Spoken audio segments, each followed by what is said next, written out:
우리 또 영상으로 예배드리시는 우리 성도님들 반갑고 예배 꼭 잘 드리시기 바랍니다.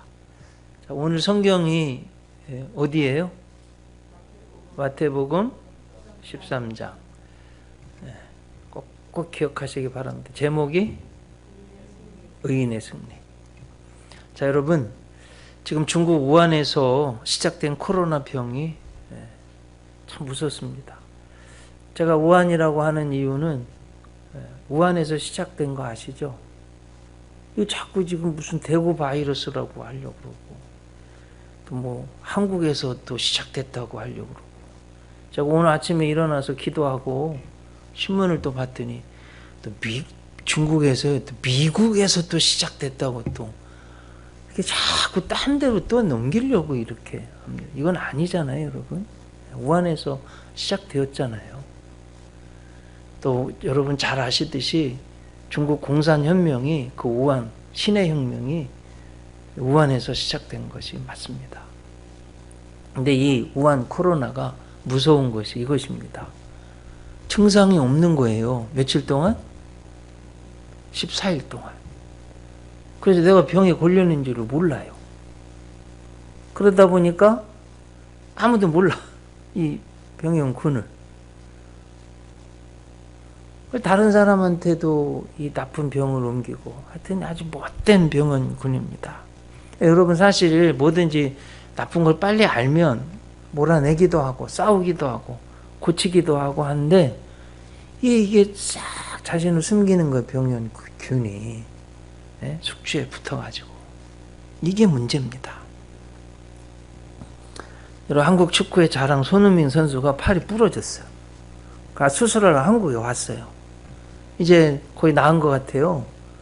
돌아가는데 그런답니다.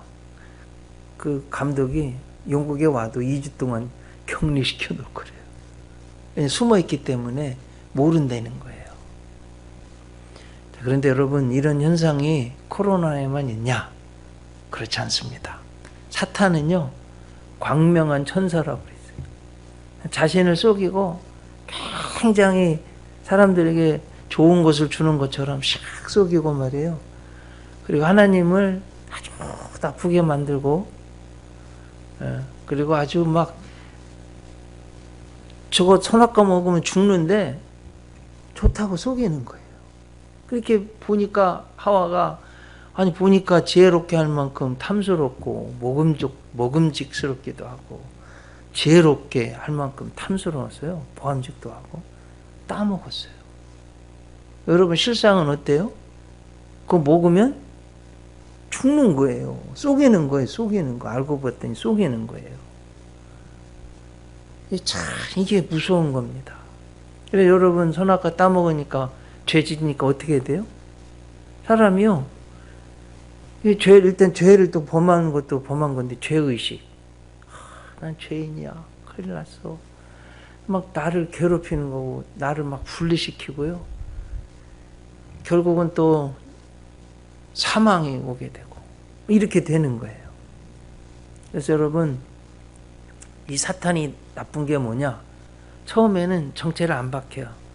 아무도 몰라. 거짓말해요. 그리고 나서 결정적인 순간에 사람들을 죄짓게 만들고 어렵게 만들고 꼭 코로나 같은 거예요. 이것이 무서운 겁니다.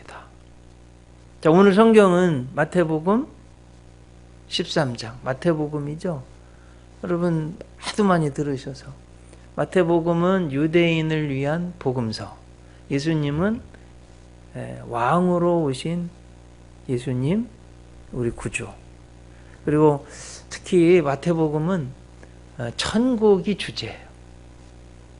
그래서 오늘도 이제 천국에 대해 천국은 마치 이렇게 되어 있는데 예수님이 천국 가는 것이 너무 중요해서 쭉 가르치신 거예요.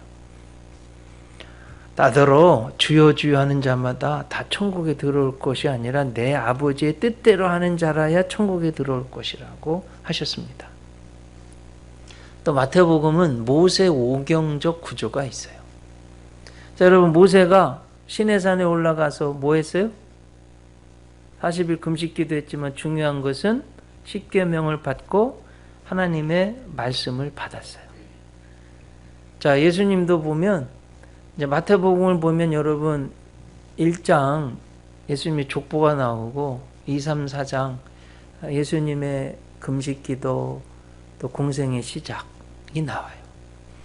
그리고 이제 우리 잘 아는 5장, 6장, 7장은 예수님이 산 위에서 꼭 시내산에서 모세가 하나님 말씀을 받으신 것처럼 예수님은 이제 만왕의 왕 구주로서 산 위에서 천국의 윤리 복음을 쭉 가르치세요. 그 몇 장까지 있어요? 5장, 6장, 7장. 산상보호는 마태복음 5장, 6장, 7장에 꼭 아셔야 돼요. 자, 그 다음에 그러면 마태복음 8장, 9장, 10장에 주로 나온 내용이 뭘까요? 모세 오경적 구약. 모세가 여러분 뭘 많이 기적도 많이 했잖아요. 자, 예수님 마태복음 8장, 9장, 10장에서 뭘 하셨겠어요? 답을 드리고 하는 건데 기적이 많이 나오는 거예요. 기적. 그래서 여러분 마태복음 8, 9, 10장 보면 기적이 많이 나옵니다. 11장부터는 예수님이 천국 복음을 쭉 설명하세요. 그 중에 오늘 본문이 13장 비유장이에요. 그런데 여러분 참 이거 보면 인간의 과학이 발달하고 이성이 발달하면 200년 전부터 산업혁명이 일어나고 나서 인간의 이성이 발달했잖아요. 그러고 나서 생긴 게 뭐냐면 야, 이 성경도 좀 이성적으로 자꾸 보려고 하는 거예요. 그러고 읽다 보니까 인간의 이성으로 보니까 이건 신화야. 그 역사적 예술을 연구하는 학파가 생겼어요. 그래가지고 성경이 야 무슨 동정녀가 어떻게 애를 낳아? 이건 신화야. 난도질에 면도날로 그냥 잘라내버렸어요. 야 어떻게 인간이 부활해? 몸의 부활 잘라내버렸어요. 이런 학파들이 생겨서 예수님 지난 200년 동안 지성인들을 가장 예수님 못 믿게 만드는 하나님 못 믿게 만드는 요소 중에 하나가 이 역사적 예수 학파들이 한 일이에요. 여기에 넘어간 사람들이 지성인들이 많아요. 그런데 그 사람들조차도 이건 진짜 예수님 입에서 나온 말씀입니다 하는 게 뭔지 아세요? 비유예요. 비유는 이건 예수님이 하신 말씀이야. 모든 사람들이 학자들이 동의하는 거예요. 그래서 여러분 예수님 비유가 얼마나 중요한지 아시겠죠? 자, 마태복음 13장 무슨 장이라고요? 비유장. 비유가 7개 나옵니다. 여러분 7은요 하나님의 영적인 완전수예요. 그래서 말씀드린 대로 성부, 성자, 성령 하나님의 완전수, 그리고 땅의 완전수 4 더해가지고 7. 그 마태복음 7장도요 13장도 비유가 7가지 나옵니다. 우리 잘 아는 씨 뿌리는 자의 비유, 가라지 비유, 누룩 비유, 겨자씨 비유, 밭에 감춰진 보화 비유, 감춰진 진주 비유. 자, 오늘이 무슨 비유예요? 읽어보셔서 아시겠지만 그물 비유 7번 마지막이에요. 그래서 요 7가지 비유가 있습니다. 다시 한번 해보세요. 무슨 비유가 있냐 7가지. 우리 대부분 다 아시는 거예요. 씨 뿌리는 자의 비유, 그 다음에 가라지 비유잖아요. 누룩 있잖아요. 누룩 비유. 그 다음에 겨자씨, 조그만 커진 겨자씨 비유. 밭에 감춰진 보화, 밭에 숨겨진 진주, 그리고 오늘 이 그물 비유예요. 모두가 다 천국을 소유하려면 어떻게 해야 되느냐, 천국에 가면 어떻게 갈 수 있느냐, 이런 내용들입니다. 우리가 잘 알듯이 여러분 예수님의 제자들은 갈릴리 어부 출신들이에요. 그래서 그 어부들은 이미 물고기 잡는 거, 그물 던지는 거 이미 다 잘 알고 있어요. 그래서 천국에 대해서, 세상 끝날에 대해서 제자들에게 쉽게 설명해 주신 겁니다. 여러분, 이게 원래 쉬운 것 같지만 단순한 내용이지만 그 속에 깊은 진리가 담겨 있습니다.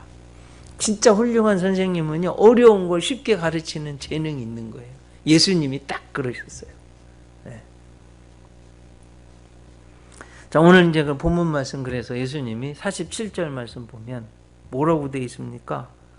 또 천국은 마치, 이렇게, 천국은 마치 바다에 치고 각종 물고기를 모으는 그물과 같으니, 그물 비유입니다.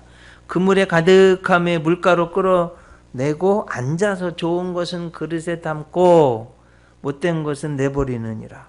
자, 말씀드린 대로 원래 진리는 단순합니다. 예수님은 천국의 진리를 쉽게 풀어서 가르쳐 주셨어요. 또 제자들은 어부이기 때문에 이 그물은요, 물고기 잡는 건 그냥 생활 그 자체예요. 쉽게 이해가 됐습니다. 이제 우리는 그런데 조금 좀 알아야 돼요. 갈릴리는, 호수는 우리 잘 아는 대로 이스라엘에서 가장 중요한 민물 호수예요. 크기는 대략 평방 160km, 166km. 둘레는 전체가 53km고요. 그리고 이렇게 아래 우류가 길어요. 23km. 옆으로가 좀 짧아요. 11km. 그래서 하늘에서 보면 하프 모양으로 되어 있습니다. 그래서 긴네렛 호수라는 뜻도 있고, 긴네렛이라는 소리는 하늘에서 뭐 하프 모양이어서 하프 호수 이런 뜻입니다. 그리고 갈릴리 호수. 그리고 히브리 말로는 얌 그러는데, 히브리는요 바다도 얌이라고 그러고 갈릴리 호수도 얌이라고 그래요. 바다처럼 생각하는 큰 호수예요. 해발 고도는 마이너스 213m, 바다보다 213m 밑으로 되어 있고, 깊이는 대략 43m. 꽤 깊은 거잖아요. 저도 배를 타고 가봤는데 참 아름답습니다. 갈릴리 호수. 그리고 물고기는 대략 40여 종이 살고 있고, 그 중에 3가지 종류가 먹을 수 있는 거예요. 예수님 당시부터 지금까지 어부들이 물고기를 잡아서 먹고 있습니다. 저도 몇 년 됐나? 한 8년 됐나요? 성주순례를 다녀왔는데, 베드로, 거기서 갈릴리 호수에서 잡은 베드로 물고기 튀겨졌는데 참 맛있었습니다. 제가 그거 먹으면서 뭔 생각이 났냐면, 우리 교회 성도님들 생각이 나는, 야, 빨리 성주순례 와서 같이 가서 이걸 먹어야 되는데, 사모 생각도 나고 막 그랬습니다. 제 소원이, 사랑하는 우리 장로님들, 권사님들, 우리 성도님들, 사모도 같이 성지순례 가서 갈릴리 호수에 가서 예수님이 드셨던 그 물고기를 먹는 게 제 소원 중에 하나예요. 그런 날이 빨리 올 줄로 믿습니다. 이렇게 물고기 잡는 건요, 생업이었습니다. 그들의 이야기예요. 너무나 쉽게 이해가 가는 거예요. 자, 물고기를, 그물을 탁 내렸어요. 여러분, 잡아 올릴 때 어부들의 소망이 뭘까요? 가득 잡는 거 아니에요? 예수님 성경의 복음서에 보면 베드로가 물고기를 2번 잡습니다. 예수님 초창기, 그리고 예수님 승천하기 바로 직전. 특히 이제 초창기 때 보면 예수님이요, 야, 가서 깊은 데로 가서 그물을 내리라. 그런데 베드로가 하는 유명한 말이 있죠. 주여, 밤이 맞도록 수고하였으되 잡은 것이 없지만은 말씀에 의지하여 그물을 내리리이다. 기억나세요? 옛날 버전으로 제가 지금 외운 건데, 밤이 맞도록 수고를 했어도 한 마리도 못 잡았는데, 그게 뭔 소리예요? 이게 그물을 내려서 못 잡았다는 거예요. 근데 지금 오늘 말씀에 보면 가득 잡았다는 거예요. 여러분, 이게 세상 끝날에 주님이 해주시고 또 원하시는 거예요. 가득, 그물에 가득 차는 거. 이렇게 될 줄로 믿습니다. 여러분의 삶이요, 뭘 뿌리면 가득 차게 되시기 바랍니다. 우리 예수은혜교회도 우리 전사님 기도처럼 대략 우리 교회가 200석인데 가득 찰 줄로 믿습니다. 원래 가득 차면 너무 불편해서요, 150명만 차도 충분하겠어요. 다 이렇게. 그러니까 여러분, 물고기를 이렇게 올라왔어요. 그 어떻게, 오늘 본문에 보면 뭐라고 돼 있어요? 좋은 것은 그릇에 담고 좋지 않은 것은 어떻게 해요? 내버린다고 그랬어요. 뭐 다는 단순한 이야기예요. 그런데 여러분 여기에 깊은 영적인 진리가 있습니다. 자, 한번 보세요. 풀어드려 볼게요. 물고기가 물속에 있을 때는 어떻게 해요? 자기 마음대로 하고 다녀요. 그리고 이게 악한 놈인지 좋은 놈인지 알아요, 몰라요? 아무도 몰라요. 지 하고 싶은 대로 다 하는 거예요. 그리고 이게 자기 정체가 숨겨 있어서 다 지하고 싶은 대로 하는 거예요. 근데 여러분 그물에 걸려서 올라와요. 어떻게 돼요? 올라오면 올수록 자기의 주도권은, 물고기의 주도권은 있어요, 없어요? 없어져요. 누구한테 있어요? 하나님께 있고 하나님의 대리자들인 우리들에게 있다는 거예요. 야, 이거 할렐루야 아멘이잖아요. 우리에게 주도권이 있다는 거예요. 이제는. 그래서 이제 중요한 건 또 여기 있어요. 물속에 있을 때는 저게 큰 놈인지 작은 놈인지 알아요, 몰라요?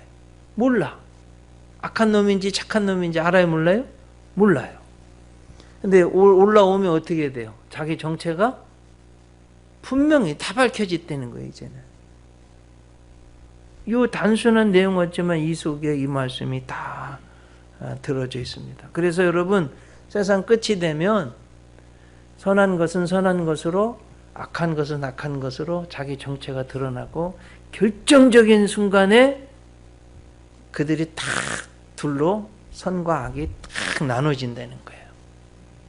제가 이제 몇 가지 한번 예를 들어 볼게요. 여러분 임진왜란 때 우리 국가의 절체절명의 위기였습니다. 원균, 모든 작전권이 다 원균에게 주어져서 7천량 해전. 일본군이 갑자기 쳐들어와 가지고요. 이 원균이요, 장군이 조선 수군 전체 수 2만 명 다 나갔어요. 160척. 여러분 조선시대 160척이면 많은 거예요. 거북선 3척. 조선 해군이 가진 모든 걸 다 가지고 나갔어요. 근데 제가 책도 읽고 백과사전도 찾고 다 찾아봤어요. 원균이 어떻게 한 줄 아세요? 아무 작전이 없어요. 선상에서 장군선에서 지휘도 안 해요. 뭐 한 줄 아세요? 술만 잔뜩 퍼마셨어요. 아니 장군이요, 이 위기의 순간에 막 지금 일본이 엄청나게 쳐들어왔는데 아무런 작전 지시를 안 내니까 무슨 오합지졸이 다 죽었어요. 2만 명 다 죽었어요. 배가 12척 남았어요. 거북선 다 파괴됐습니다. 우리 조선의 제해권 일본한테 넘어갔습니다. 너무 절체절명이. 그래 여러분 그 유명한 명량해전 12척 그렇게 말했잖아요. 이순신이. 왕이시여, 지금 신에게는 아직도 전선 12척이 남아 있습니다. 죽을 힘을 다하여 막아 싸운다면 능히 대적할 수 있습니다. 비록 전선의 수는 적지만 신이 죽지 않는 한 적은 감히 우리를 업신여기지 못할 것입니다. 막 왕에게도 군사들에게도 백성들에게도 힘을 주고요.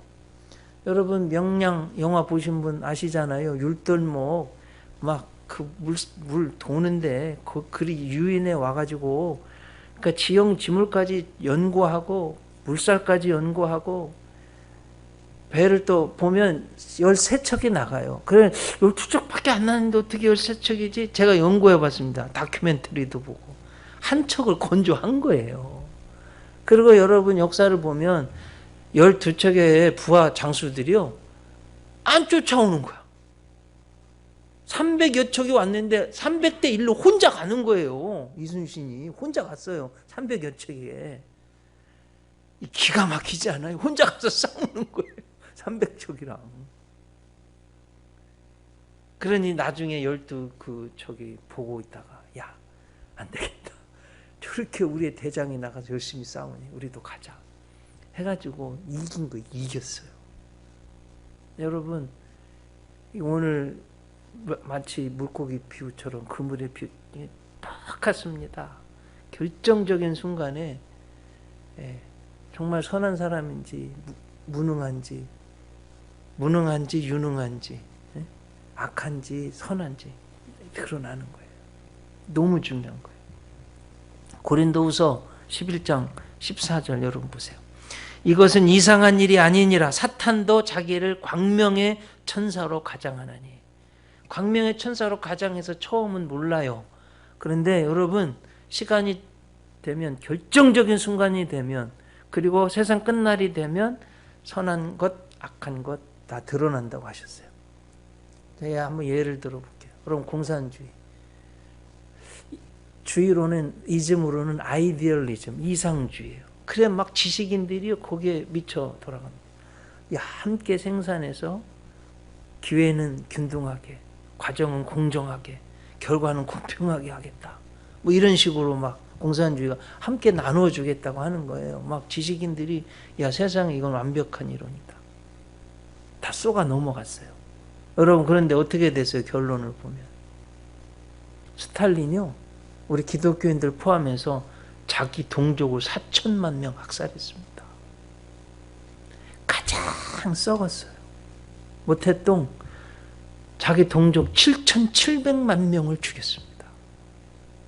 여러분, 김일성이 보세요. 6.25 전쟁 일으켜서 우리 대한민국 사람 350만 명 죽였습니다. 김정일 고난의 행군이라고 무슨 말은 그런데요, 자기 백성 350만 명 굶겨 죽였습니다.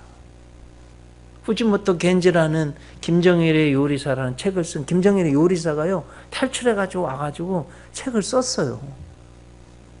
제가 책을 전체는 읽어보지는 않았지만 내용을 요약한 것을 읽었습니다. 이렇게 말해요.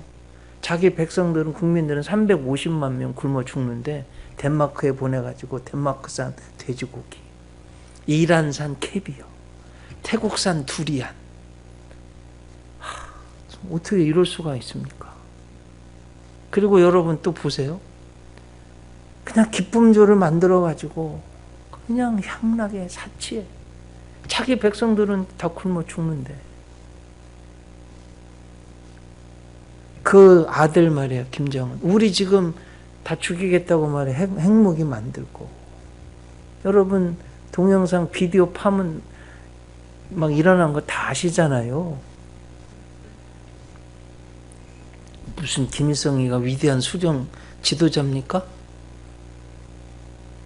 여러분, 우리 지금 대한민국 정신 차려야 됩니다. 이미 다 드러났어요. 제가 40년 전에 운동권들을 보면서 공산주의 공부를 하면서 나가서는 김일성 주체사상 공부를 하는 걸 제가 목격을 했습니다. 이거 잘못됐다고 말하는데 얼마나 공격을 당했는지 몰라요, 제가. 40년 만에 다 드러났어요. 여러분, 운동권 이 출신들이 얼마나 공산주의를 숭배를 하고 이 공산주의가 얼마나 지금 잘못됐는지 만천하에 다 드러났잖아요. 아니, 무슨 전 법무부 장관이, 여러분, 사회주의하고 자유민주주의는 물과 기름이에요. 섞일 수가 없어요.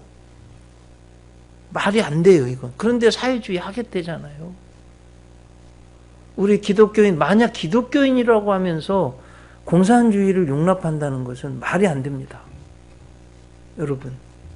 그래서 이게 지금 우리 만천하에 그동안 40년 동안에 숨겨져 있던 것이 대한민국에 다 드러났어요. 여러분들도 정신 바짝 차리셔야 돼요. 말씀하고 똑같아요. 딱 신천지 보세요. 얼마나 악합니까? 우리 전도사님 기도대로 가정을, 직장 생활을 다 파괴시키고, 부모도 없어요. 얘네들은 막 엄마를 발로 차고 때리네요. 데리러 왔다고. 여러분 다큐멘터리 보신 분들 아시죠? 저도 잠깐 봤는데, 아니 교회 다니는 엄마가 아들 신천지에 뺏겨가지고 데리러 왔는데 엄마를 발로 차고 욕하고, 이게 정말 얼마나 악합니까? 나 좀 더 충격받은 건 뭐냐면 20대가 60%래요. 신천지가. 더 충격받은 건 뭐냐면, 저는 예배드리는 모습 보면서 야, 이건 우리 기독교인들도 배워야 되겠다. 그거 3분의 1만 쫓아가도 좋겠다. 제가 오늘 때 예배드리는데. 하여튼 뭐 그건 하여튼 잘못됐어요. 하여튼 다 드러났어요. 너무 이 썩은 것이 말이에요. 만천하에 드러났습니다.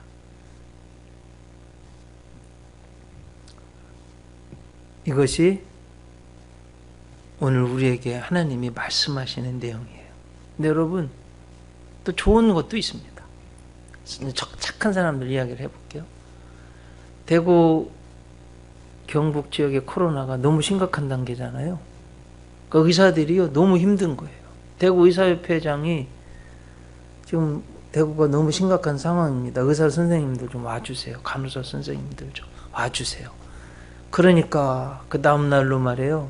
강남에 사는 60대 여의사가 짐을 싸가지고 3천만 원 성금을 모아가지고 가는데 딸이 그랬다잖아요.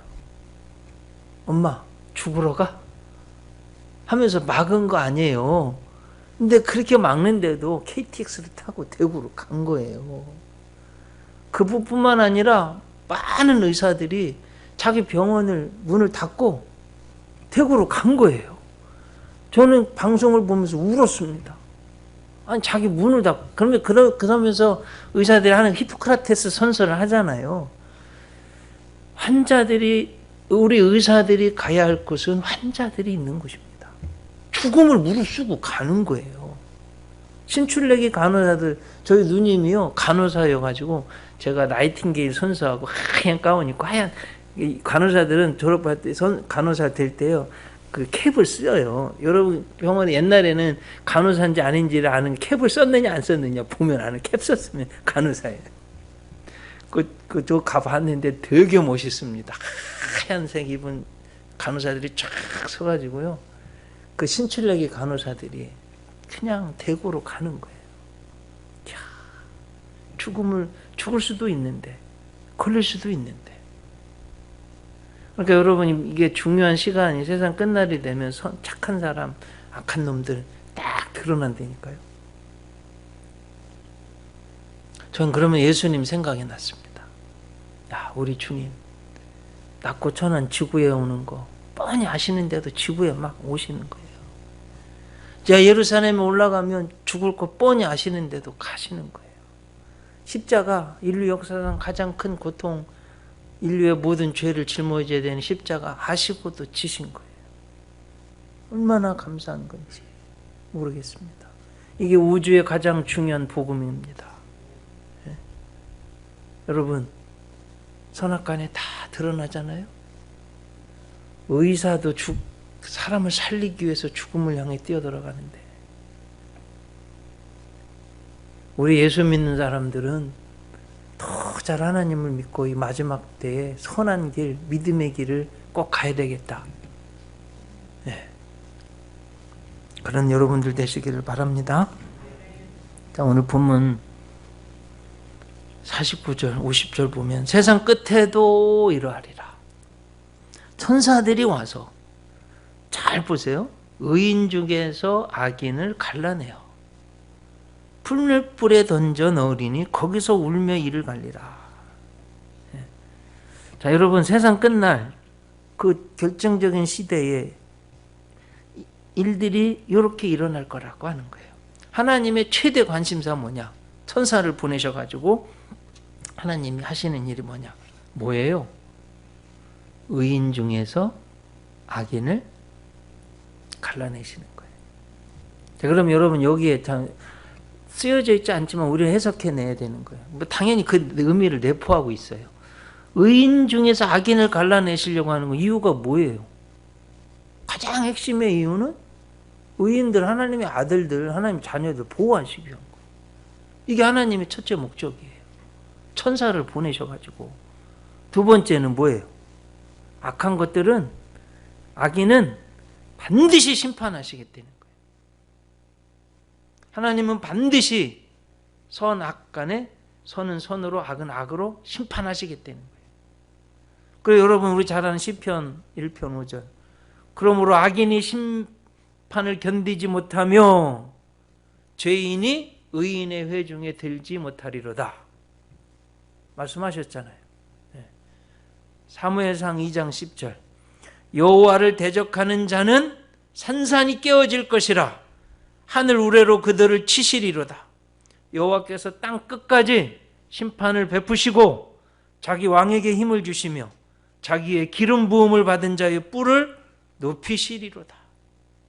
하나님이요, 악한 사람들 반드시 심판하시고 하나님이 기름 부음 받은 하나님의 자녀들은 꼭 지키시겠다는, 높이시겠다는 말씀입니다.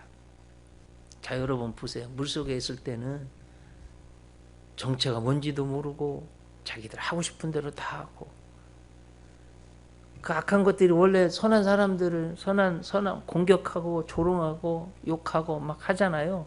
다 지들 마음대로 하는 것 같지만 결정적인 순간에는 하나님이 악한 것들은요, 의인의 회중에 들지도 못하게 구별해가지고 바깥에 던져서 슬피 울며 이를 간다. 풀무불. 이게 뭔 소리예요, 여러분? 끝날에.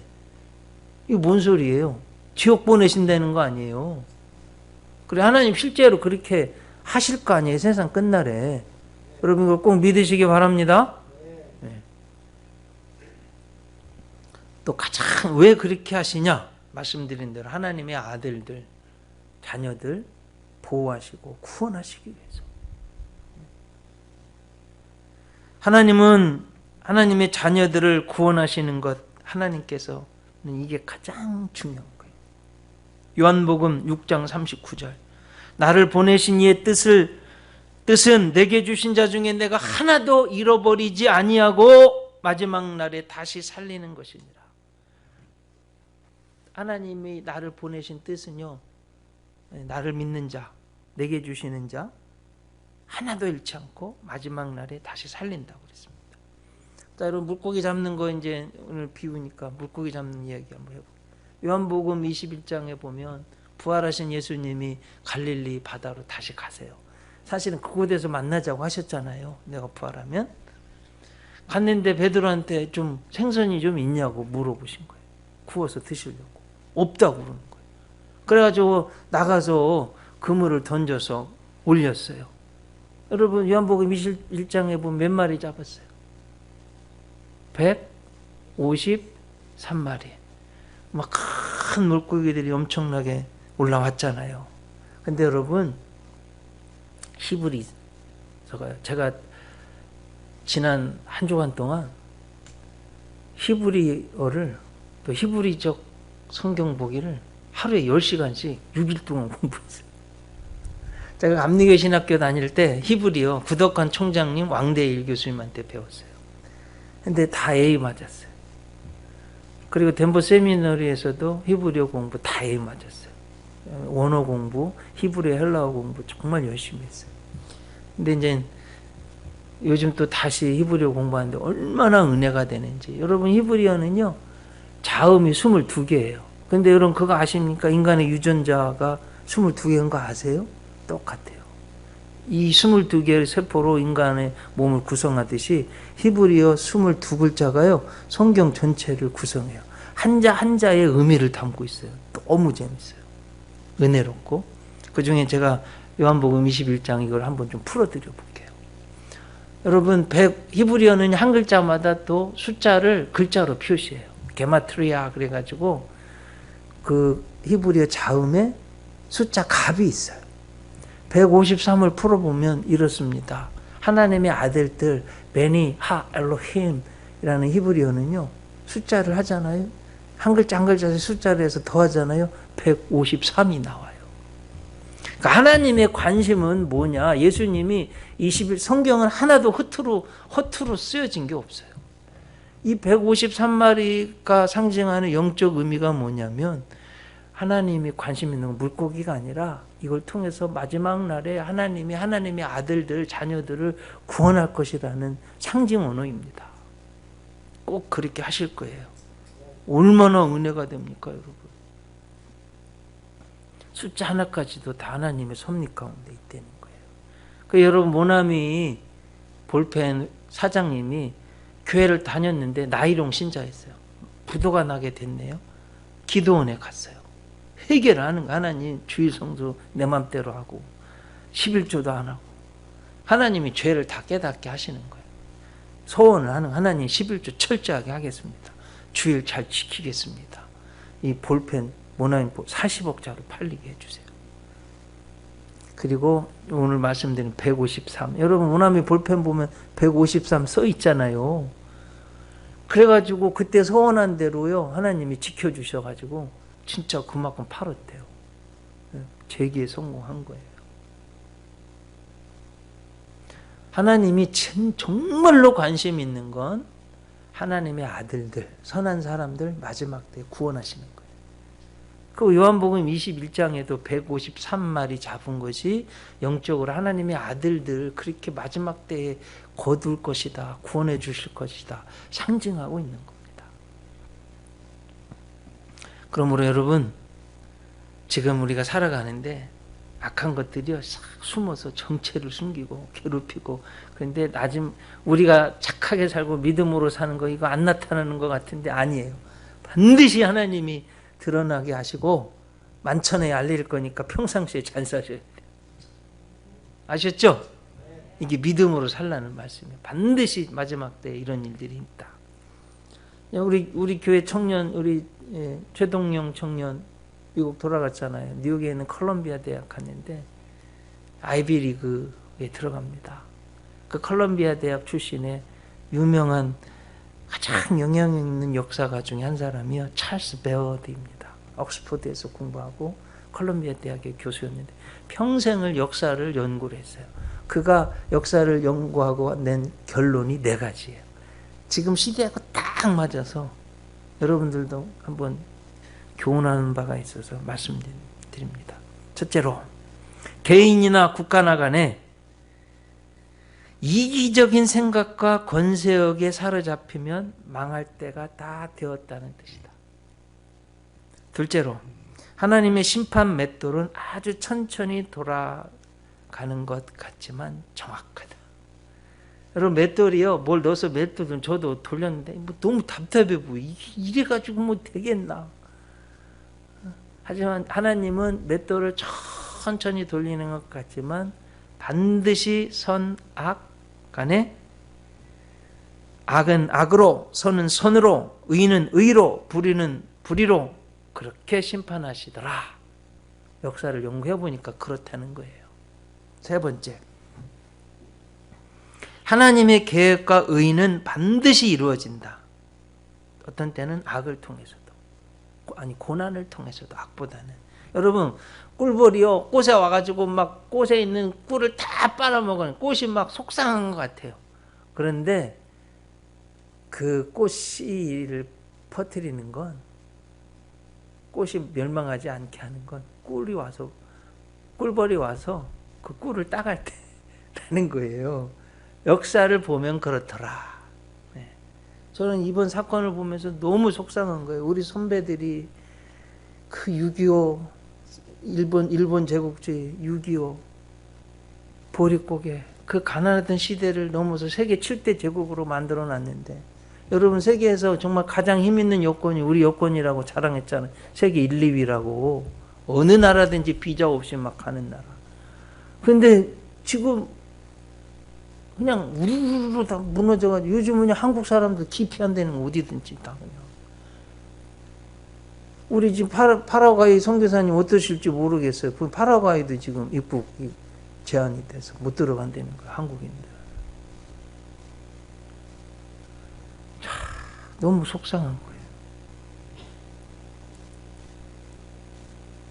충분히 막을 수 있었는데. 어쨌든 그러면서 또 한 가지 이런 얘기, 희망을 가져보는 거예요, 여러분. 지금 이렇게 요즘은 우리 중국보다 도 확진자가 많대잖아요. 네? 어느 분이 의사 전문가가 또 그런 얘기를 하는 거야. 우리 한국은 힘이 있다. 어려울 때 국민들이 힘을 뭉친다. 의사들, 간호사들 보면 알잖아요. 저도 여러분 굉장히 활동적인 사람인데 축구도 안 나갔어요. 제가. 축구는 어떤 일이 있어도 축구도 하는데. 정말 국가에서 하라고 해서 잘 지키고 있는 거예요. 제가 2주 동안 안 움직이려고 그래요. 순종하고 따라가는 거예요. 마음에 안 들어도. 우리 국민들이 힘이 있어서 이거 이겨낼 겁니다.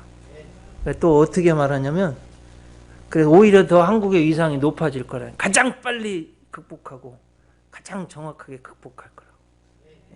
저는 이것을 믿습니다. 가장 고통스러운 것 같지만 우리가 믿음을 가지고 이겨나가고 승리케 하실 줄 믿습니다. 네 번째,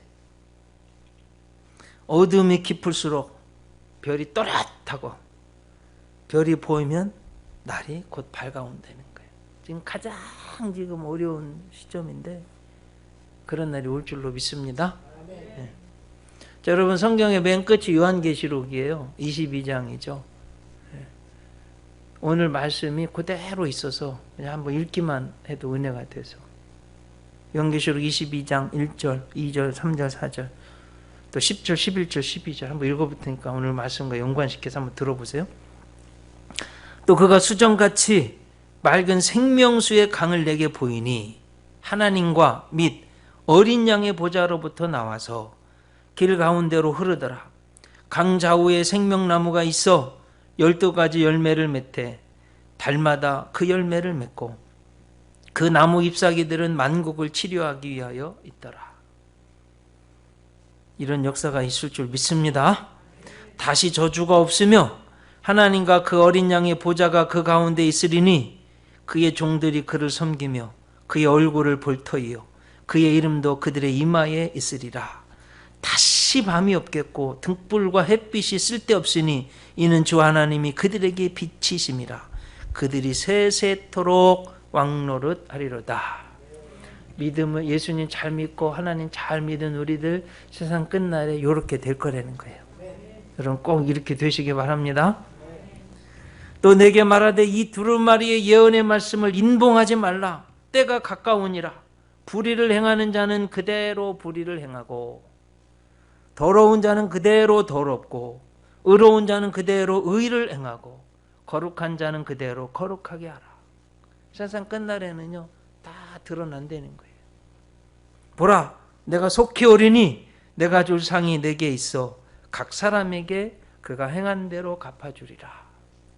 여러분 반드시 세상 끝날에 우리 주님이 믿음으로 살았느냐, 착하게 살았느냐, 의인으로 살았느냐, 아니면 믿음으로 살지 않고 악하게 살고 세상 길로 살았느냐, 반드시 하나님이 심판하시겠다고 약속하셨어요.